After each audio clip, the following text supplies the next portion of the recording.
국제사법위원회 남양주병 김영민 의원입니다.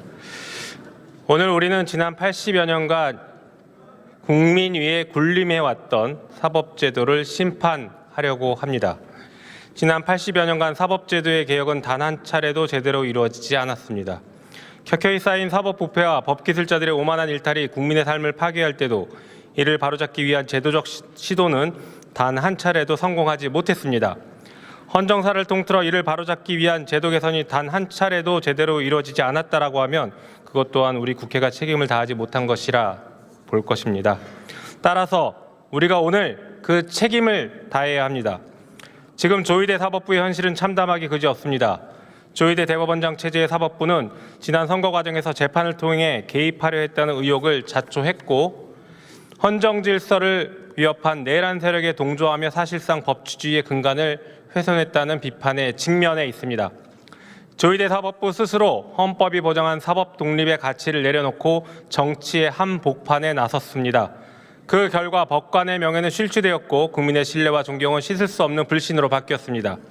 우리 헌법 제103조는 법관은 헌법과 법률에 의하여 그 양심에 따라 독립하여 심판한다라고 천명하고 있습니다.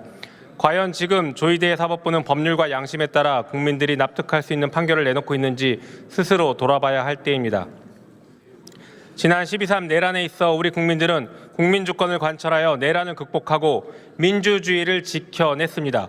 그러나 사법부는 오히려 국민이 부여한 사법권을 통해 국민주권에 도전하고 국민 위에 군림하려 하며 법치주의의 근간을 뒤흔들었습니다. 이제 국회가 나서 이 나라의 주권이 누구에게 있는지 사법부의 권한이 누구로부터 부여된 것인지를 명확하게 일깨워 주어야 합니다. 헌정사를 돌이켜볼 때 과거 권위주의, 독재 시절 사법부의 과오가 권력의 외압에 굴복한 소극적 일탈이었다면 작금의 조희대 사법부의 일탈은 조직의 기득권과 권한을 지키기 위한 적극적 일탈입니다. 스스로 권력을 행사하면서도 그 책임은 철저히 회피하는 참담한 행태입니다. 윤석열의 검찰 정권과 조희대의 사법부는 역대 최악의 검찰과 법원으로 역사에 기록될 것입니다. 헌정사를 유린한 전직 대통령은 내란죄로 무기징역이라는 사법적 심판을 받았고 무소불위의 권력을 휘두르던 정치검찰 역시 해체라는 역사적 심판을 눈앞에 두고 있습니다.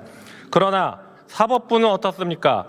명품 수수 의혹을 받고 있는 김인택 판사가 윤석열 부부 공천 개입 의혹 핵심인 명태균 등의 정치자금법 사건을 심리해 무죄를 선고하고 룸살롱 접대 의혹을 받은 지기현 판사는 법 해석의 영역을 벗어난 해괴한 법리로 내란 우두머리 윤석열을 풀어주는 등 국민의 상식에 맞지 않는 비합리적인 행태만을 반복해오고 있었습니다.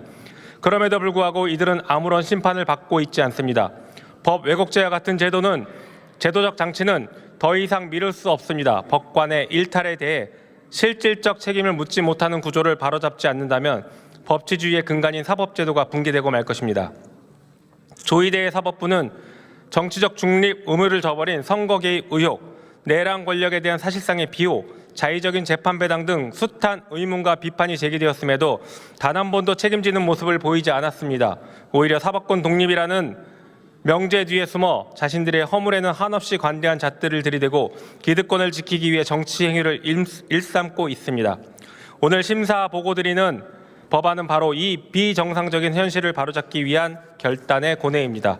사법권이 철저히 국민으로부터 위임된 권한임을 명확히 하고 권한에 상응하는 책임 구조를 제도화하기 위한 것입니다. 이와 같은 시대적 요구를 담아 우리 위원회에서 병합 조정안 형법 일부 개정 법률안 대안의 주요 내용을 보고드리겠습니다. 무너진 사법 정의를 바로 세우고 엄중한 책임을 묻기에 법 왜곡죄를 신설하였습니다. 법관, 검사 등 범죄 수사 직무를 수행하는 자가 부당한 이익이나 불이익을 줄 목적으로 법령을 의도적으로 왜곡 적용하거나 재판과 수사의 증거를 조작하여 사용하는 경우 그리고 증거 없이 범죄 사실을 인정하는 경우 등에 대하여 10년 이하의 징역과 10년 이하의 자격정지에 처하도록 명문화하였습니다. 또한 급변하는 국제정세와 안보 환경에 대응하기 위해 간첩죄의 적용 범위를 대폭 확대하였습니다. 자세한 내용은 단말기에 회의 자료를 참조해 주시고 아무쪼록 우리 위원회에서 심사 보고한 대로 가결해 주시기를 간곡하게 당부드립니다. 이상입니다.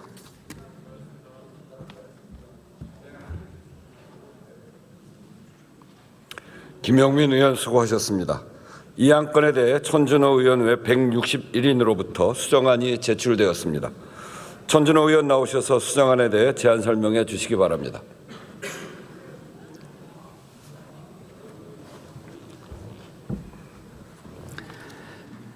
존경하는 우원식 국회의장님, 그리고 선배 동료 의원 여러분, 서울 강북구 갑 출신 천준호 의원입니다. 형법 일부 개정 법률안 대안에 대한 수정안의 수정 이유와 주요 내용을 말씀드리겠습니다.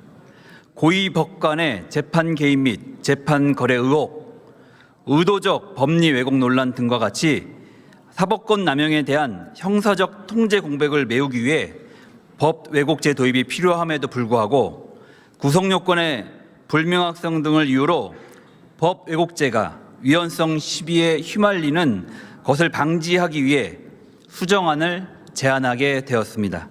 먼저 법 왜곡죄의 주체를 형사사건의 재판에 관여하는 법관, 공소를 제기하거나 유지하는 검사로 한정하여 법 왜곡죄가 민사, 행정, 가사사건 등 광범위하게 적용될 수 있다는 우려를 제거하였습니다. 둘째, 제1호의 법령의 의도적 잘못 적용을 보다 구체화하고 법령 해석의 합리적 범위 내에서 이루어진 재량적 판단은 제외함으로써 법 왜곡죄 개념의 불명확성을 제거하였습니다. 마지막으로 전형적인 상소 이유에 해당하는 사실 인정이 논리나 경험칙에 현저히 반하는지 여부를 법 왜곡죄의 구성 요건에서 삭제하여 사법부 독립을 위축시킨다는 우려를 불식시켰습니다. 선배 동료 의원님, 아무쪼록 이 수정안에 대하여 동의하여 주시기를 바랍니다.